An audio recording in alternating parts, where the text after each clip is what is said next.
Bonjour à tous, là on va refaire une vidéo. Bon, j'ai pas l'habitude d'en faire deux par jour, mais bon, ça me débectait. J'ai vu deux bonnes petites news à vous présenter. Je sais pas s'ils vont en parler à la télé. Bah, ils en parlent sur BFM, mais on connaît, hein.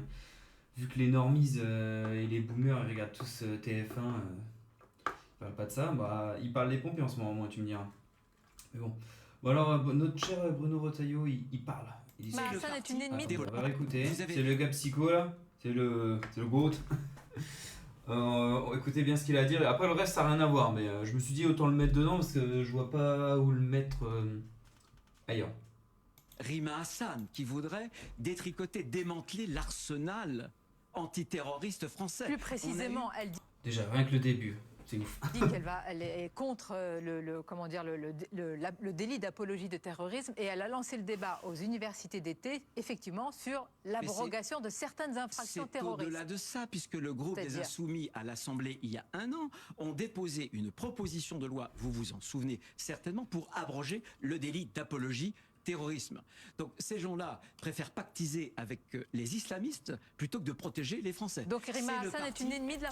Mais c'est bien ce qu'il dit, c'est bien, mais c'est un Sarko.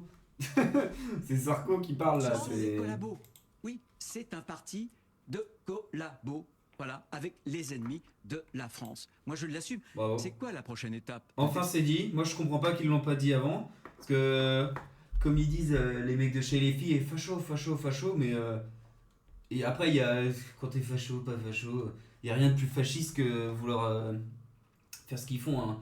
D'être un ennemi de l'intérieur, ça devrait être hautement puni, hein. Peine capitale. Alors maintenant, on va passer au gros du sujet. Notre chère Ursula von der Leyen, que je vous rappelle, elle a fait elle a acheté des doses pour le Covid avec avec ses messages par SMS sans consulter personne. Et puis c'était juste avant que ça explose en bourse, et il y a eu des insiders elle a dit qu'elle avait envoyé les messages avant. Je trouve ça ouf, hein, que ça, elle a pas plus de problèmes que ça, mais bon. Merde, il fait quoi? Alors, on va l'écouter, notre chère présidente. Malheureusement, Le pire, c'est que à chaque fois que je parle d'elle à des gens que je connais, ils savent pas qui c'est. C'est la présidente de l'Union européenne. Bah maintenant, après, ça sera Macron parce que tu vois qu'il veut le poste. On l'a pas votée. Elle est quand même la présidente de l'Union européenne. C'est une honte. Et l'Union européenne, c'est fait pour nous arnaquer, sans déconner. Je ne comprends pas pourquoi ça a été créé pour détruire l'Union européenne plutôt que l'embellir. Parce que les 30 glorieuses, c'était quand? C'était avant l'Union européenne. Vous allez pas me mentir.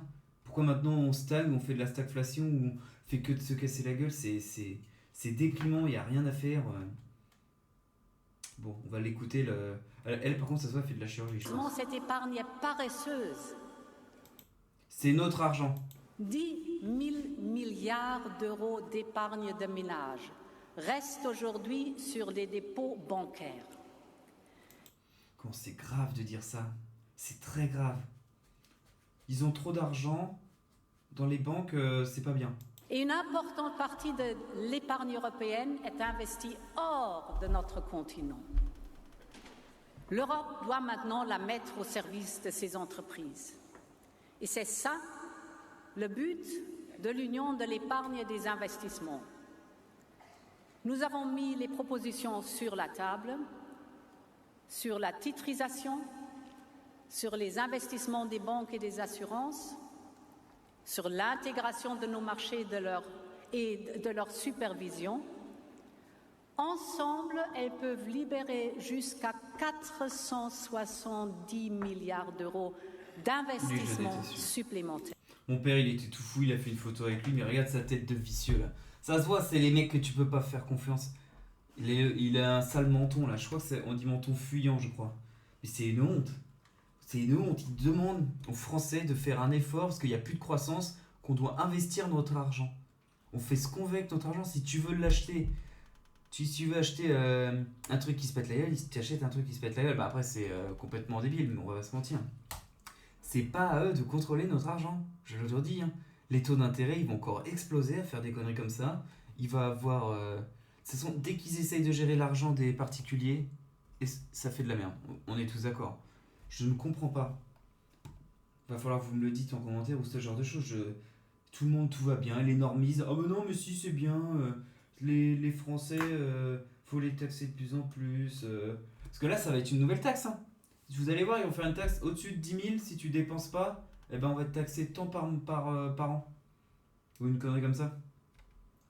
Le ministre de l'Action et des Comptes Publics de France annonce les ETF swap ne sont pas exclus. J'avais fait une vidéo pour dire qu'ils allaient enlever les ETF swap, les ETF monde, tout ça.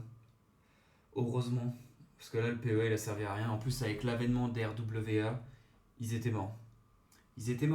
Ils auraient fait que de la merde comme d'habitude. Nos petites Mounir. D'ailleurs, en parlant de Mounir, je l'avais mis. Mais je sais pas ce que vous en pensez, mais c'est que j'aimais bien son application, mais on est en France. Et mettre tout son patrimoine, mettre les cryptos, mettre ce que t'as sur ta ledger et tout ça.